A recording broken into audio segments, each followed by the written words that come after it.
आपने वो फ्रेज तो जरूर सुना होगा, that quality of thoughts leads to quality of life. यानी कि जिस प्रकार के आपके विचार चल रहे होते हैं उसी तरह की आपकी लाइफ डिजाइन हो रही होती है। मगर क्या थॉट्स को कंट्रोल करना आसान है? अब मैं सिर्फ इतना सा कहता हूं कि अगर सवाल बना है तो जवाब तो जरूर बना ही है। और जब तक बुक्स है ना इस दुनिया में, तब तक हर सवाल का आंसर मिलता रहेगा।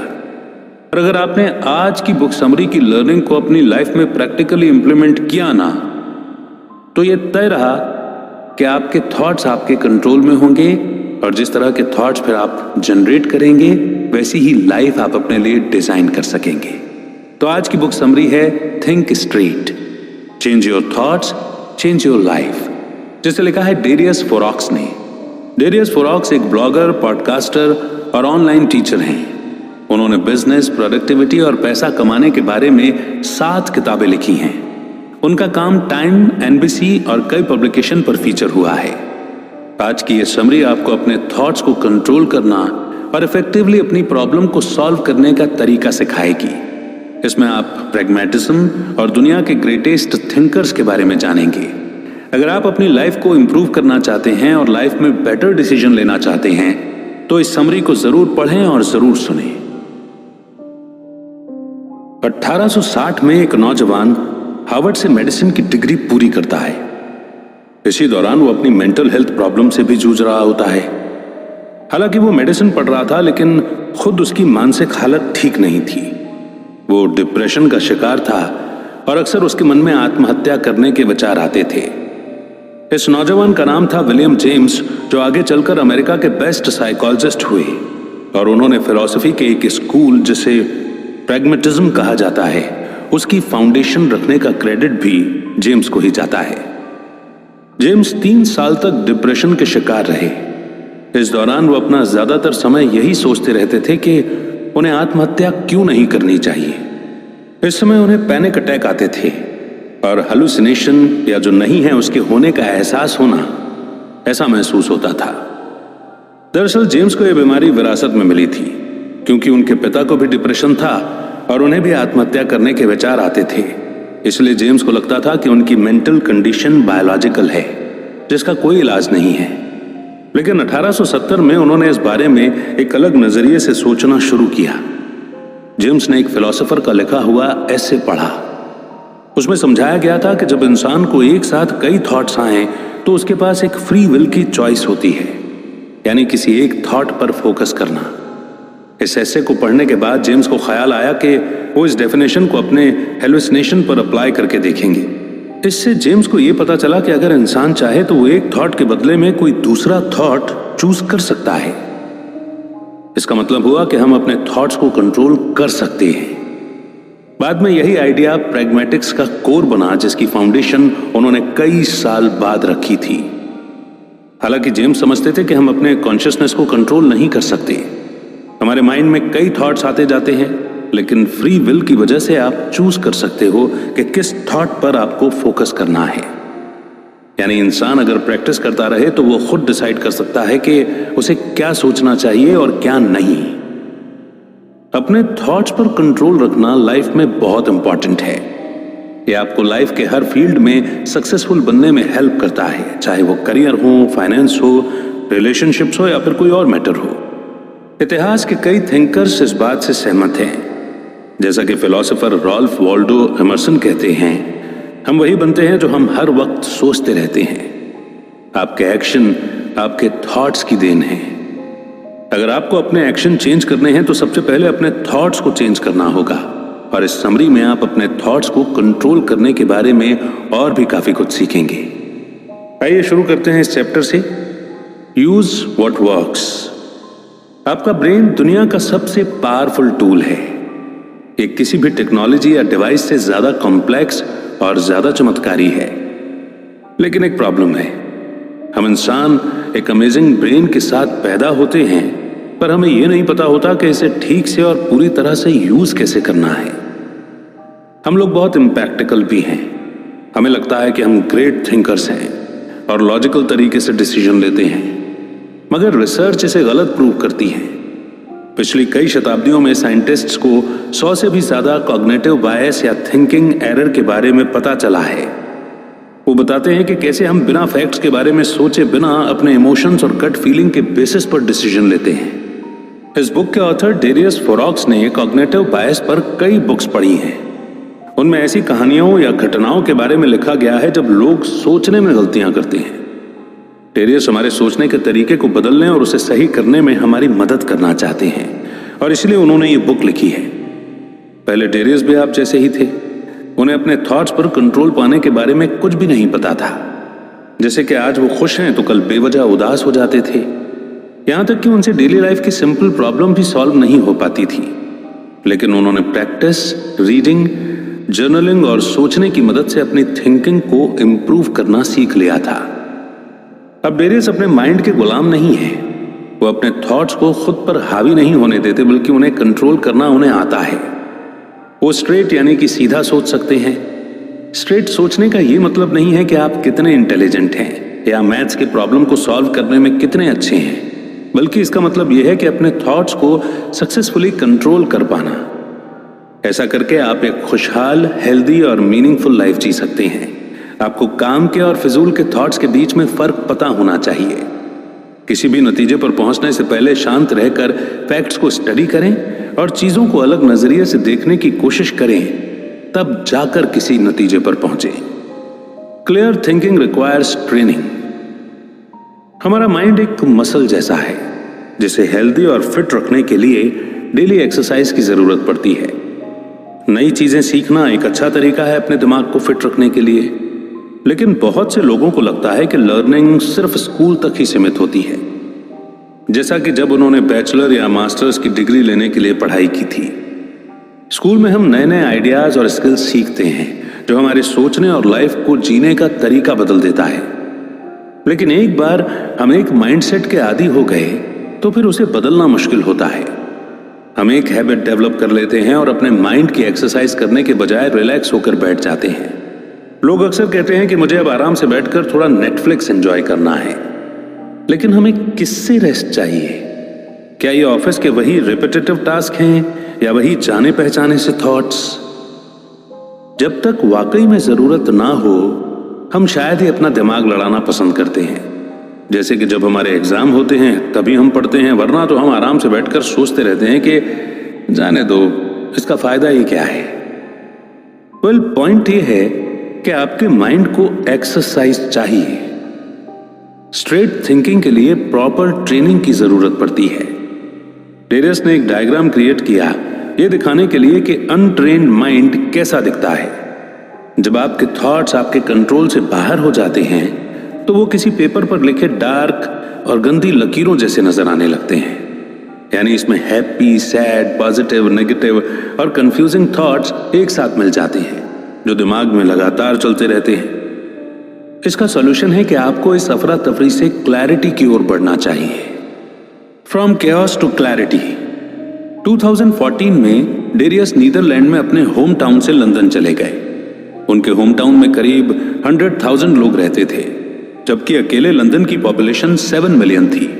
जितना डेरियस ने सोचा था, दूसरी जगह बसना उससे ज्यादा मुश्किल रहा। सबसे पहला सवाल था वहां रहने के लिए कोई जगह ढूंढना। डेरियस को लंदन में नई जॉब मिली थी। अगर वो आनन फानन में कोई अपार्टमेंट रेंट पर लेते तो लैंडलॉर्ड उनकी मजबूरी का फायदा उठाकर ज्यादा रेंट डिमांड करता। इसलिए डेरियस शुरुआत के 3 महीने में एक रेंटेड रूम में रहे। कुछ दिनों बाद उन्होंने एक अपार्टमेंट ढूंढना शुरू किया जहां से वो घंटे भर के अंदर अपने ऑफिस पहुंच सके। लेकिन वैसा कुछ भी नहीं हुआ जैसा डेरियस ने प्लान किया था।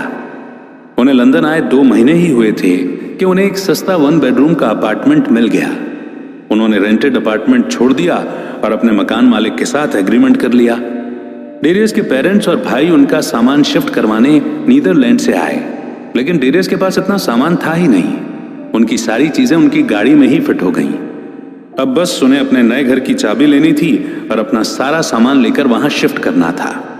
उसके बाद वो आराम से बैठकर नेटफ्लिक्स देखते हुए चिल कर सकते थे। डेरियस को लगा कि ये सारा काम एक ही दिन में निपट जाएगा, लेकिन ऐन मौके पर उनकी नई मकान मालकिन ने अचानक मन बदल दिया और उस एग्रीमेंट को कैंसिल कर दिया। उसने ये बात डेरियस को उनके शिफ्ट होने से एक दिन पहले ही बताई थी। अब डेरियस के पास रहने का कोई ठिकाना नहीं था। उनका सारा सामान गाड़ी में पड़ा था और उस रात वो अपने पेरेंट्स के होटल रूम में रहे। डेरियस घबराहट महसूस करने लगे थे। उन्हें बहुत टेंशन हो रही थी। डर और डाउट की सिचुएशन में उन्हें कुछ समझ नहीं आ रहा था कि वो क्या करें। इस सब के लिए डेरियस खुद को ब्लेम कर रहे थे, क्योंकि इस वजह से अब उनके पेरेंट्स को होटल छोड़ना पड़ता। लेकिन उन्हें लगा कि वो कुछ ज्यादा ही ड्रामेटिक हो रहे हैं। वो क्लियरली सोच नहीं पा रहे थे। डेरियस खुद पर हंसने लगे, क्योंकि वो छोटी सी प्रॉब्लम का सामना कर रहे थे। अगली सुबह वो एकदम टेंशन फ्री थे और उन्होंने ठंडे दिमाग से सोचना शुरू किया। उन्होंने अपने माइंड को स्ट्रेट सोचने का ऑर्डर दिया। डेरियस अपना माइंड क्योस से क्लैरिटी की तरफ शिफ्ट करना चाहते थे। उन्होंने अपने माइंड को एक डायग्राम के जरिए इमेजिन किया, जिसके लेफ्ट साइड पर बेकार के थॉट्स की टेढ़ी मेढ़ी लकीरें थीं। ये उनके स्ट्रेस, चिंता और कंफ्यूजन से बना था। इसमें से एक एरो राइट साइड की तरफ जा रहा था, जहां एक क्लियर सर्कल था। यह सर्कल सिर्फ एक काम के पर्पस की ओर इशारा कर रहा था।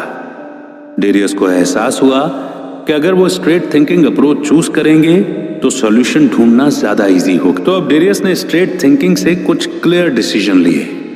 उन्होंने एक हफ्ते अपने रहने के लिए एक एयरबीएनबी बुक करा लिया। बाद में उनकी मकान मालकिन ने उन्हें कॉल करके बताया कि वो उन्हें अपार्टमेंट रेंट पर दे सकती हैं, क्योंकि उसने फिर से अपना डिसीजन चेंज कर लिया है। डेरियस को एहसास हुआ कि वो बेकार में ही इतना स्ट्रेस और टेंशन ले रहे थे। तो ऑथर की स्टोरी एक एग्जाम्पल है हमारी उन कमजोरियों का जो इंसान के अंदर होती हैं। हम तुरंत जज करने लगते हैं, तुरंत कुछ भी मान बैठते हैं और नतीजे पर पहुंच जाते हैं। हम अक्सर गलतियां करते हैं और अपने फैसले बदल देते हैं, लेकिन ये सब एकदम नॉर्मल है। हाँ, अपने थॉट्स पर कंट्रोल ना होना वो नॉर्मल नहीं है। इस तरह के यूजलेस यानी कि बेकार के थिंकिंग एक्सपीरियंस के बाद डेरियस ने खुद को चेंज करने का फैसला किया। उन्होंने अपने माइंड के केओस को क्लैरिटी के साथ बदलना सीख लिया था। डेरियस ने खुद को शांत करना सीख लिया था। वो अपने माइंड में सिर्फ काम के थॉट्स को आने देते थे। तो आगे के चैप्टर्स में वो आपको बताएंगे कि क्लैरिटी कैसे अचीव की जा सकती है। A brief history of thinking. पहले के चैप्टर्स में आपने जाना कि काम के और बेकार के दोनों तरह के थॉट्स होते हैं।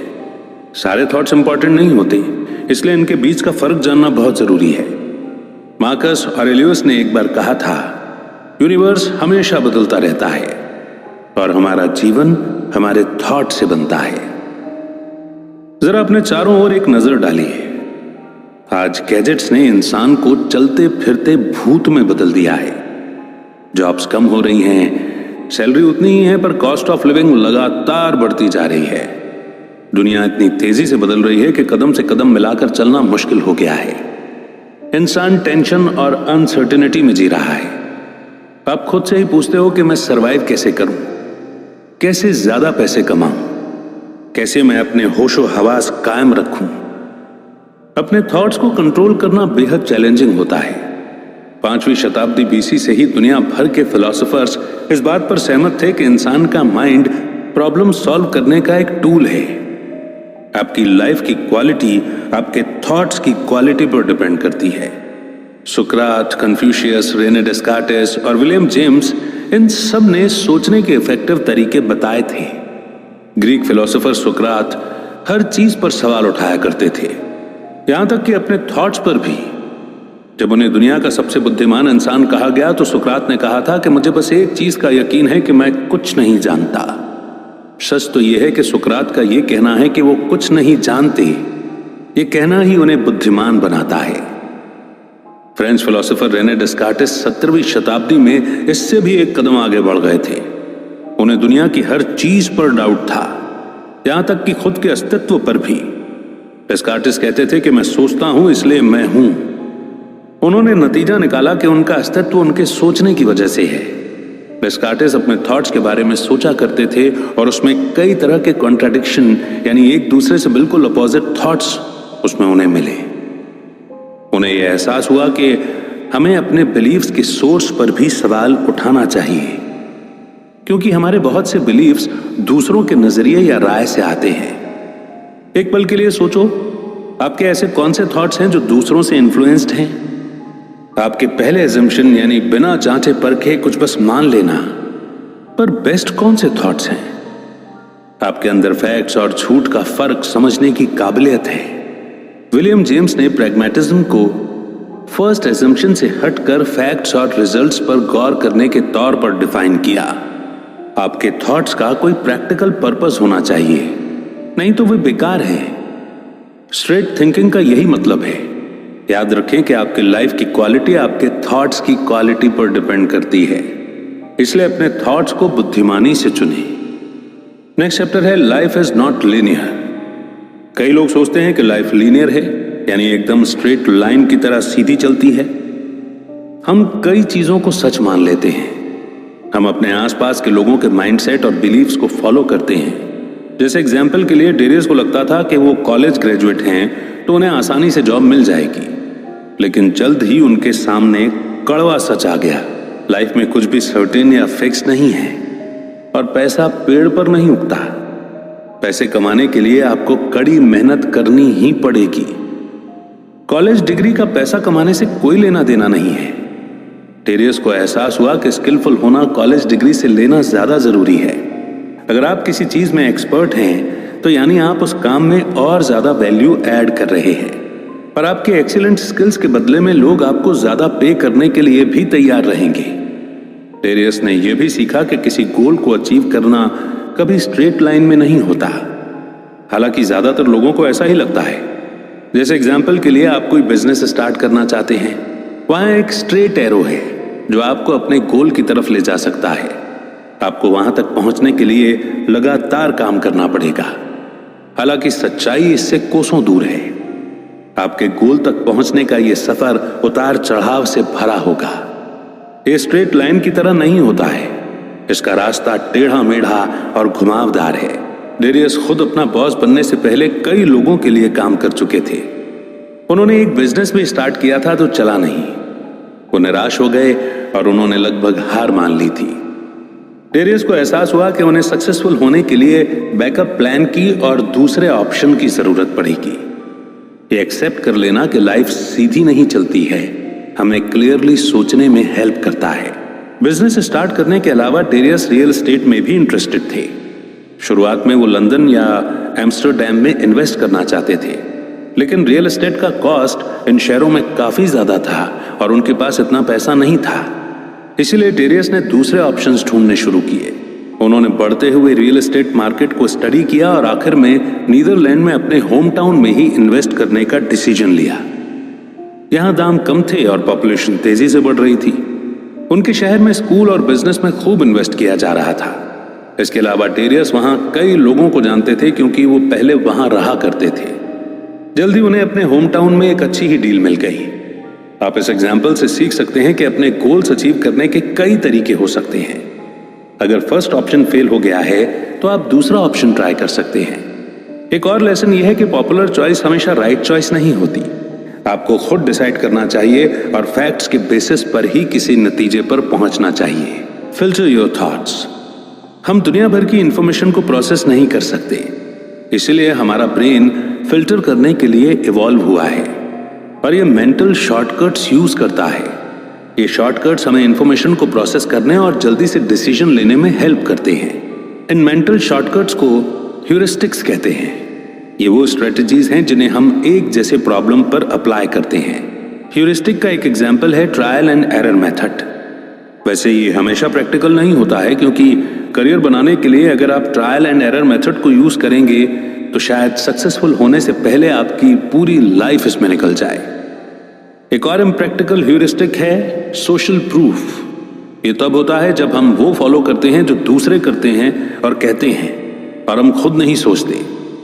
वही फैमिलियरिटी यानी कि जाना पहचाना का मतलब है एक ही रूटीन को फॉलो करना। फैमिलियरिटी के साथ प्रॉब्लम यह है कि कई बार हमें कुछ बड़ा और कमाल का करने के लिए रिस्क लेना ही पड़ता है। इसलिए ह्यूरिस्टिक या मेंटल शॉर्टकट्स अक्सर नेगेटिव रिजल्ट्स देते हैं। ह्यूरिस्टिक से बेहतर है कि थॉट्स को फिल्टर करने और डिसीजन लेने के लिए प्रैग्मेटिज्म अप्लाई किया जाए, क्योंकि प्रैग्मेटिज्म का बेसिक आइडिया है ट्रू इज व्हाट वर्क्स, यानी कि जो काम करता है वही सच है। जैसे कोई इंसान कह सकता है कि ड्रग्स लेने से मुझे फायदा होता है, लेकिन आपको इसका इंटरनल मीनिंग नहीं लेना है। जैसे एग्जाम्पल के लिए एक कहावत है कि good things come to those who wait, यानी जो सब्र रखते हैं उन्हें अच्छा फल मिलता है। मगर इसका यह मतलब नहीं है कि आप घर के अंदर बैठकर अच्छे रिजल्ट का वेट करते रहें। इसके बजाय आप ट्रू इज व्हाट वर्क्स को थॉट्स के लिए एक फिल्टर के तौर पर अप्लाई कर सकते हैं, जो आपका ब्रेन एक्सेप्ट कर सके। ट्रू इज व्हाट वर्क्स का मतलब है उस इंफॉर्मेशन को प्रोसेस करना जो डायरेक्टली आपकी लाइफ को इंपैक्ट करती है। अगर इंफॉर्मेशन काम का नहीं है तो उसे नजरअंदाज करें। सिर्फ उन आइडियाज को माइंड में जगह दें जो आपकी लाइफ को बेटर बना सके। जैसे एग्जाम्पल के लिए कई लोग मानते हैं कि बड़े शहरों में बड़ी अपॉर्चुनिटीज मिलती हैं। डेरियस को भी यही लगता था। यही वजह थी कि वो जॉब की तलाश में लंदन आए थे और उन्हें एक हाई पेइंग जॉब मिल भी गई थी। लेकिन बड़ी जॉब अपने साथ बड़ी प्रॉब्लम्स और जिम्मेदारी भी लेकर आई। इसके अलावा डेरियस को एहसास हुआ कि उन्हें बड़े शहर पसंद नहीं है। बड़े शहरों की high cost of living, pollution और भीड़ भाड़ वाली जगह उन्हें सख्त नापसंद थी। उन्हें एहसास हुआ कि उन्हें अपना माइंडसेट चेंज करना होगा। डेरियस नीदरलैंड में अपने होम टाउन लौट आए। यहां वो कम काम में भी बेहतर कमा सकते थे क्योंकि छोटे शहरों में ज्यादा शांति होती है, पर यहां वो कई लोगों को जानते भी थे। 10 मिनट के अंदर वो पूरे शहर में कहीं भी जा सकते थे। बाकी लोग शायद कहेंगे कि डेरियस की ये होम टाउन वाली लाइफ बोरिंग और अनसेटिस्फाइंग है, लेकिन डेरियस के लिए यही बेस्ट थी। ये उनके लिए काम कर गई और आपको भी वही करना चाहिए जो आपके लिए काम करे। इस तरह आप प्रैक्टिकल बन सकते हैं। Stop thinking. इंसान के माइंड में हमेशा थॉट्स आते रहते हैं, खासकर तब जब रात को उसे नींद आ रही हो। आपको अब तक एहसास हो चुका होगा कि आपके 99% थॉट्स बेकार होते हैं। ये आपको कोई प्रॉब्लम सॉल्व करने में या किसी कॉम्प्लेक्स आइडिया को समझने में हेल्प नहीं करते। आप शायद अपना ज्यादा टाइम सोचने में गुजारते होंगे, जैसे कि कहीं मैं फेल ना हो जाऊं, कहीं मुझे कैंसर ना हो जाए, कहीं मेरी लाइफ बर्बाद ना हो जाए। लोग सोचेंगे कि मैं एक लूजर हूं, मैं सब कुछ छोड़ देना चाहता हूं। मगर ऐसे थॉट्स का आखिर मकसद क्या है? क्या आपको इस सवाल का कोई जवाब नहीं सूझ रहा? यही तो बात है, इसका जवाब हो ही नहीं सकता। ये बताए गए एग्जाम्पल्स बस बेकार के थॉट्स हैं। ये हमारी कोई मदद नहीं करते, मगर फिर भी हमें ये थॉट्स आते हैं। तो इसका सॉल्यूशन क्या है? सॉल्यूशन बस यही है कि आप इन थॉट्स के प्रति अवेयर रहें। खुद को ब्लेम करने के बजाय इस चीज पर फोकस करें कि कौन से थॉट्स इग्नोर करने हैं और कौन से थॉट्स डिसीजन लेने में काम आएंगे।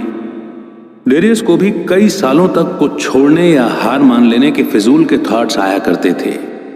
जब वो हाई स्कूल में थे तो वो पढ़ाई छोड़कर कोई काम करना चाहते थे।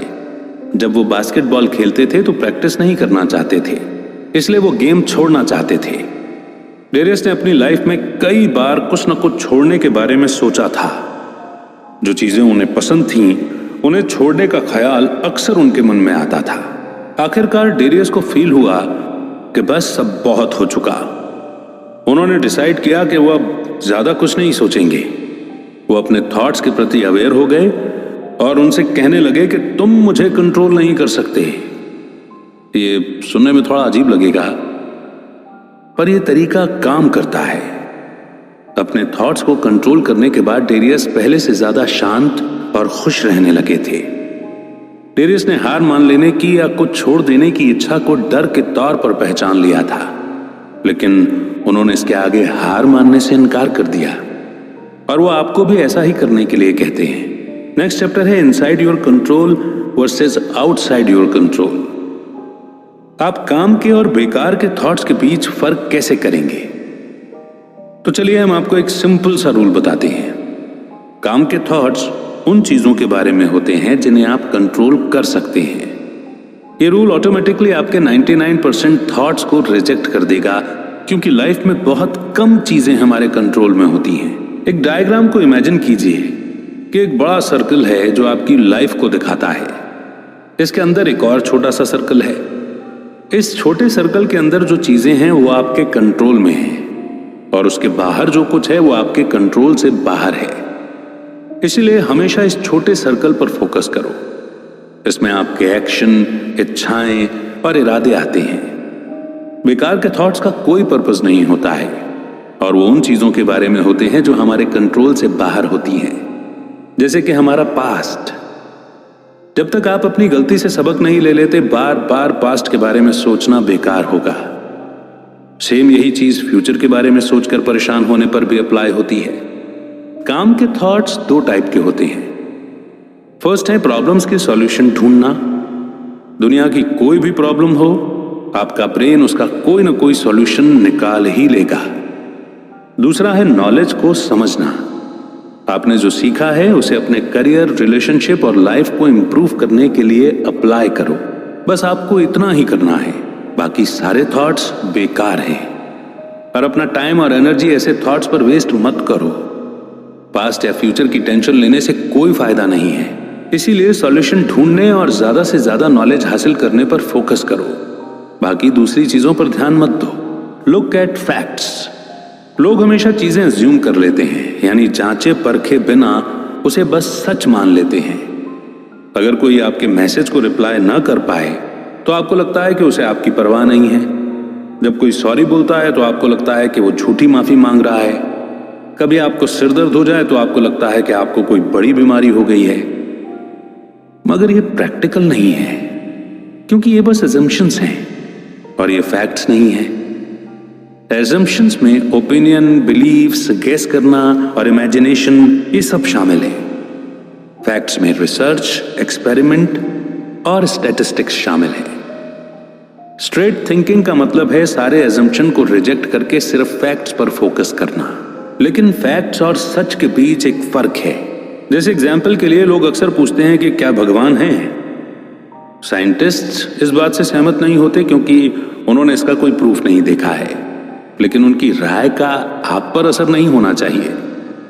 हाँ, अगर लेकिन भगवान का हमारी लाइफ पर असर है तो उनका अस्तित्व हमारे लिए सच है, फिर चाहे कोई कुछ भी कहे।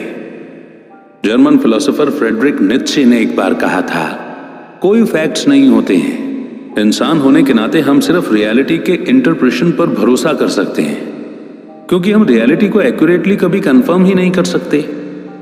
मगर इसका मतलब ये नहीं है कि हम जो कुछ भी जानते हैं वो रियलिटी नहीं है और हम बस एक ड्रीम वर्ल्ड में रह रहे हैं। हमें बस ये जानने की जरूरत है कि फैक्ट्स और सच सेम चीज नहीं है। बात यह है कि आप दूसरे लोगों को कन्विंस नहीं कर सकते कि वो आपके ओपिनियन पर यकीन करें, क्योंकि उस सच को लेकर उनकी एक डिफरेंट अंडरस्टैंडिंग हो सकती है। इसीलिए अपनी एनर्जी सिर्फ उन चीजों पर लगाएं जो आप कंट्रोल कर सकते हैं। Draw and right your thoughts.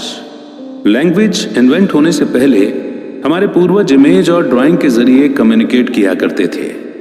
दुनिया के ग्रेटेस्ट थिंकर्स में से एक लियोनार्डो दा विंची अक्सर अपने थॉट्स ड्रॉ किया करते थे। उनकी नोटबुक्स हमेशा स्केचेस और आड़ी तिरछी लकीरों से भरी रहती थी। आप चाहे विंची की तरह स्किल्ड ना भी हों तो भी आप अपने थॉट्स को ड्रॉ करने का प्रिंसिपल अप्लाई कर सकते हैं। ड्राइंग आपको अपने आइडिया को विजुअलाइज करने में हेल्प करती है, क्योंकि ये आपके माइंड में एकदम क्लियर रहती है। आप सिंपल स्केच, ग्राफ या कार्टून कुछ भी ड्रॉ कर सकते हैं। इससे आप अपने ऑप्शंस बेहतर तरीके से एनालाइज कर सकते हैं, प्लान बना सकते हैं या आर्टिकल के जरिए आइडिया ले सकते हैं। जैसे एग्जाम्पल के लिए टेरियस ने एक डायग्राम क्रिएट किया था, जिसके बारे में हमने पहले के चैप्टर में भी डिस्क्राइब किया था, फ्रॉम केओस टू क्लैरिटी। इसमें लेफ्ट साइड पर आड़ी तिरछी लकीरें होती हैं और एक एरो राइट के एक क्लियर सर्कल की तरफ पॉइंट करता है।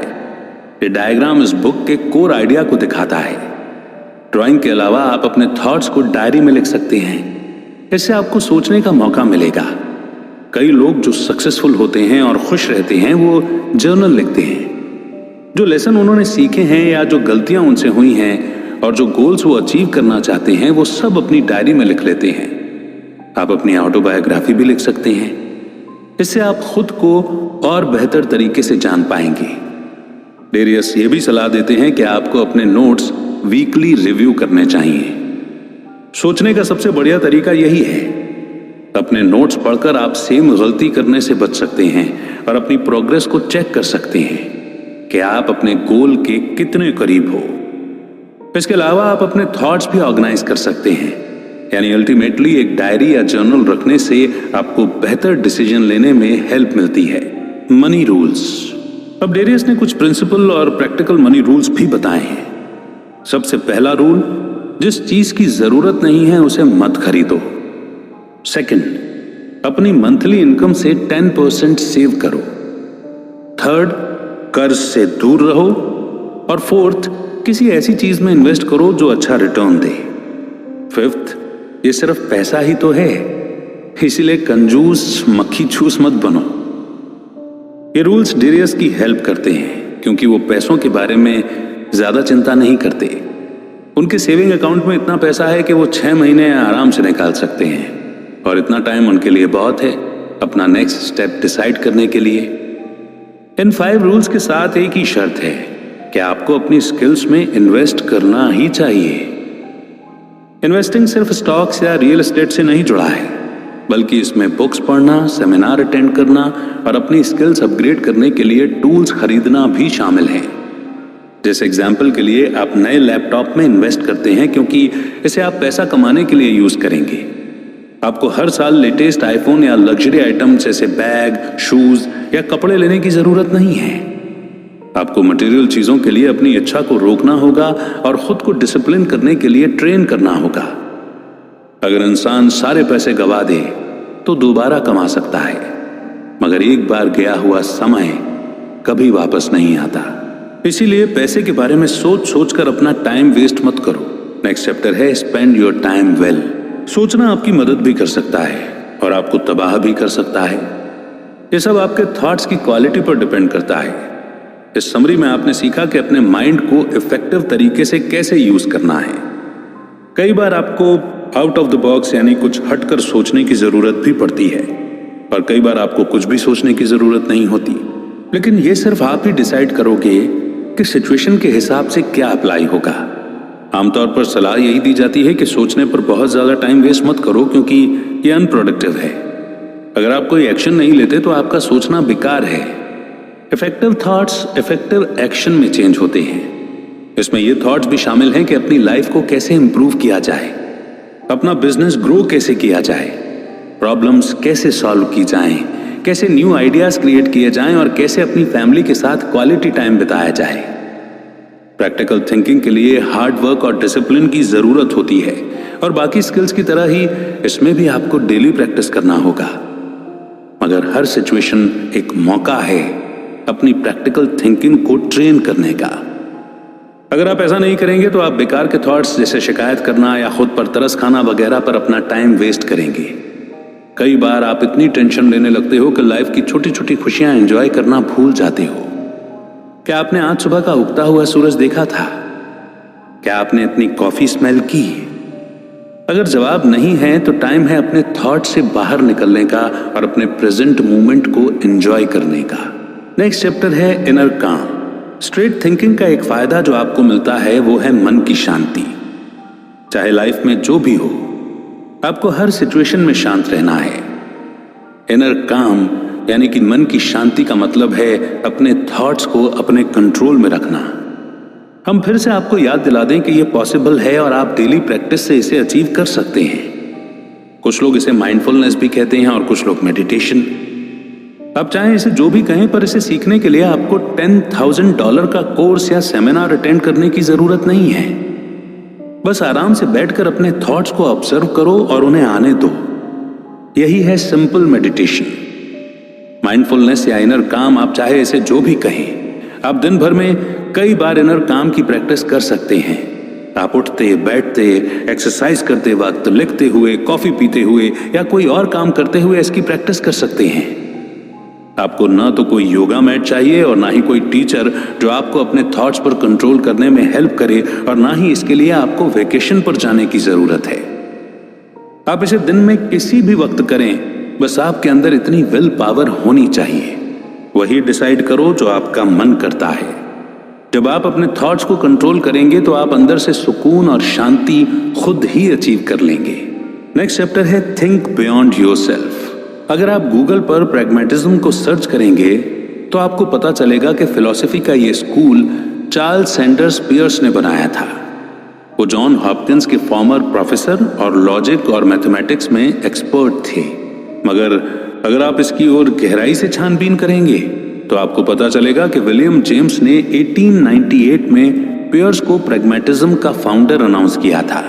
विलियम जेम्स पियर्स को तब से जानते थे जब से वो दोनों हार्वर्ड में स्टूडेंट थे। पियर्स पहले एक वेल रिस्पेक्टेड एकेडमिक हुआ करते थे, लेकिन फिर कुछ सालों बाद उनकी पोजीशन और रेपुटेशन सब खो गई, क्योंकि वो अपनी शादी से जुड़े एक स्कैंडल में फंस गए थे। 1875 में पियर्स की पहली पत्नी उन्हें छोड़कर चली गई थी, क्योंकि वो शादीशुदा होते हुए भी एक दूसरी औरत के प्यार में पड़ गए थे। उन्हें अपनी पहली पत्नी से तलाक लेने में 8 साल लगे, और ये 8 साल पियर्स ने अपनी लवर के साथ गुजारे। उनके एक कलीग ने जॉन हॉपकिंस के ऑफिशियल्स को इस मामले की जानकारी दी थी। इसके बाद पियर्स को उनकी प्रोफेसर की पोजीशन से हटा दिया गया, और बाकी यूनिवर्सिटीज ने भी उन्हें जॉब देने से मना कर दिया। इसके बाद उनकी लाइफ गरीबी में गुजरी, यहां तक कि उन्हें न्यूयॉर्क शहर की सड़क पर भी सोना पड़ा। उनके मुश्किल के दिनों में किसी ने उनकी मदद नहीं की, सिवाय उनके पुराने दोस्त विलियम जेम्स ने। जेम्स अपने डिप्रेशन से बाहर आ गए थे, और उन्होंने एक बुक लिखी जिसे क्रिटिक्स ने काफी सराहा। इस बुक का टाइटल था प्रिंसिपल्स ऑफ साइकोलॉजी। उन्हें यह बुक पब्लिश करने में 12 साल लगे, लेकिन इस बुक ने उन्हें काफी फेमस बना दिया था, और उन्हें हार्वर्ड में प्रोफेसर की पोजीशन भी दिलवाई। जहां एक तरफ पियर्स का करियर चौपट हो गया था, वहीं दूसरी तरफ जेम्स अपने करियर की बुलंदियों पर थे। 1898 में दिए अपने एक लेक्चर में जेम्स ने पियर्स को प्रैग्मेटिज्म का फाउंडर अनाउंस किया। जेम्स का मानना था कि साइंटिस्ट अपना टाइम थ्योरीज और एब्स्ट्रैक्ट आइडिया पर वेस्ट करते हैं, जिसका लोगों की लाइफ में कोई इंपैक्ट नहीं पड़ता। प्रैग्मेटिज्म कहता है कि आपके आइडिया की प्रैक्टिकल वैल्यू होनी चाहिए। जेम्स ने प्रैग्मेटिज्म का क्रेडिट पियर्स को दिया, जिसके चलते पियर्स को सोसाइटी में थोड़ा सम्मान मिला, और मरने से पहले उनके कुछ पेपर्स भी पब्लिश हुए।